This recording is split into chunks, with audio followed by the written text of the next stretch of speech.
Fuck yeah! Coming again to save the motherfucking day.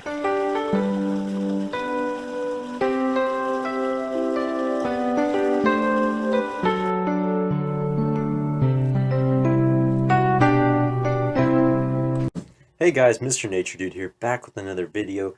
Thanks for tuning in. Today I'm going to be telling a story about a guy I knew named Crazy Dave, alright? So, well, Crazy wasn't part of his name, alright? Crazy was, like, it's a descriptor, you know? Like, you describe something, and you add that to it to make him sound crazy, you know? I got you. Don't worry. I'll be explaining everything in this video because I want you guys to understand how totally insane this guy was. Alright, so this guy, he loved to lie. His favorite thing was lying. Alright? Now, one of my favorite lies by him was about a 300-pound crossbow, which he supposedly owned. So let me explain to you how ridiculous a 300-pound crossbow, the concept of it is, alright? I'm going to do that first with some visuals, okay? So we have number one visual, my bow, alright? You guys can see that? It's a bow. Look at that, alright? So this is a 40-pound bow, alright? This does not mean it weighs 40 pounds. This means that when you draw back on the string, it creates 40 pounds of pull. And so when you pull, it releases, and the arrow flies out of it with 40 pounds of force. Alright? So now that I have that drawn out for you, he was saying he had a 300-pound crossbow. So you have to pull back, and you have to use 300 pounds of force. It's the equivalent of lifting something 300 pounds, and you have to pull back. And then it fires with 300 pounds of force. So if that wasn't totally insane, alright, all by itself, he had to add, he just had to. It's required, you must, that it has a shotgun attachment. Alright? So not only does he have a 300-pound crossbow, that would, not only when it shot something, would it, like, destroy the object? It would probably split it in two.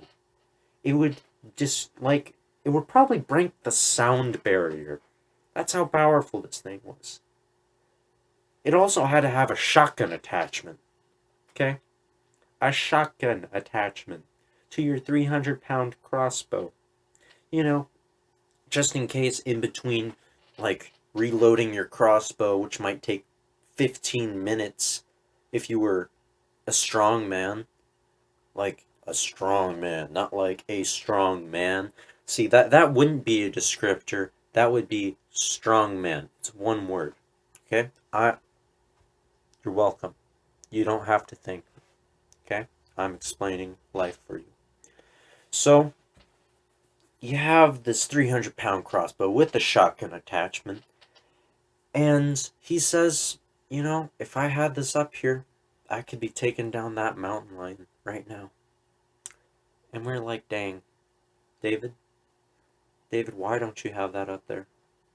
And he says, I can't bring it up here because this is a Boy Scout camp and I'd have to register with it. And they won't let me bring my crossbow up here. And we said, David, we don't care about that. Okay? We care to see it.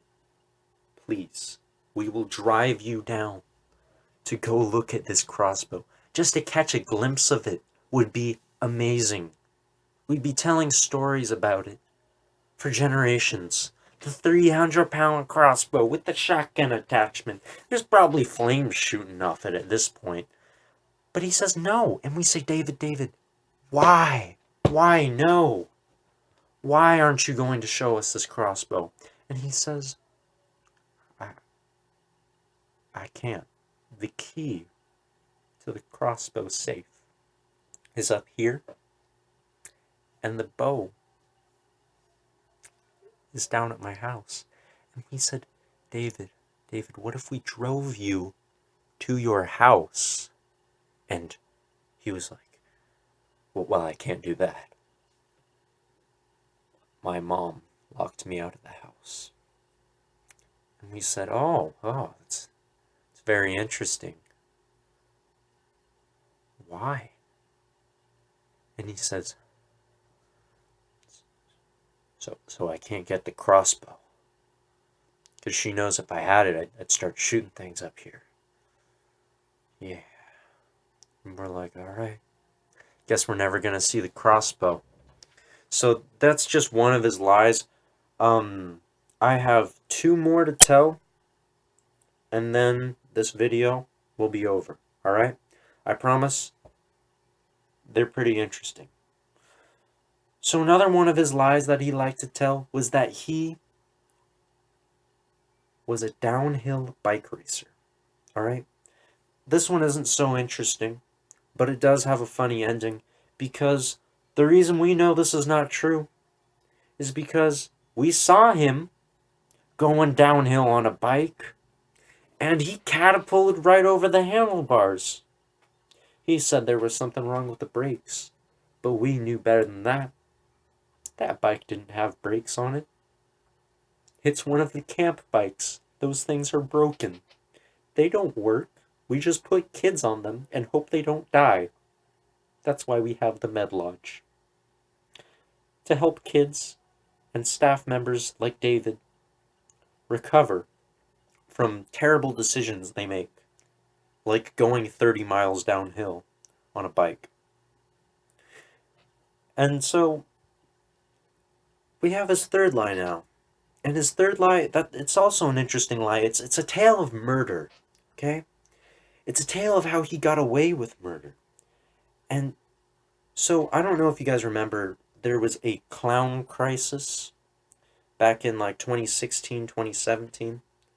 And so David said he saw this clown on the street, and he said to himself, hey, now what should I do about this? And like any logical person would, he ran it over.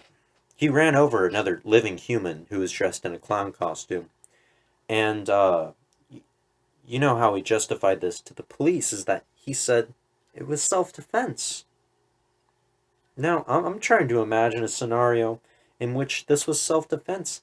And it's just like, he's just standing there, menacingly, in a clown costume. I guess it's kind of creepy, but was he attacking you? Like, why didn't you just drive around him? And he says, oh, no, they understood, though. I was fine. I didn't get any legal repercussions at all. And we're like, oh, all right, that's cool, David. And, you know, I don't really believe it. I don't know why I don't believe it, but something about that story just strikes me as false. I mean, I know you can get away with a lot as a white man, all right? I am a white man, all right? I even have a card to prove it. I'm sorry this is going to be backwards to you guys, but it says white privilege identification card on it, all right? This card has gotten me out of many a mess, all right? I 100% recommend buying this card. I'm not even sponsored by these people, though I would love to be. Please sponsor me. Please. Morningdove.com. Mourning as in, like, you're mourning, like, because you're in the family of that guy who was dressed in the clown suit because he got hit by a car. Anyways, that's gotten me out of many a ticket. I'd recommend getting it. They also have a few other cards. You got the race card, right? I don't have one of those. They also have a bunch of bumper stickers and stuff. But I think your most important investment is your white privilege identification card. 100% guarantee. Show that to a cop, get you out of a ticket. And you know, with that story, I'm going to end it. Thank you guys for tuning in. Thank you guys for watching the video. Please like, subscribe, leave a comment down below. Tell me what you want. Tell me what you didn't like. Yeah, thanks for tuning in. Bye.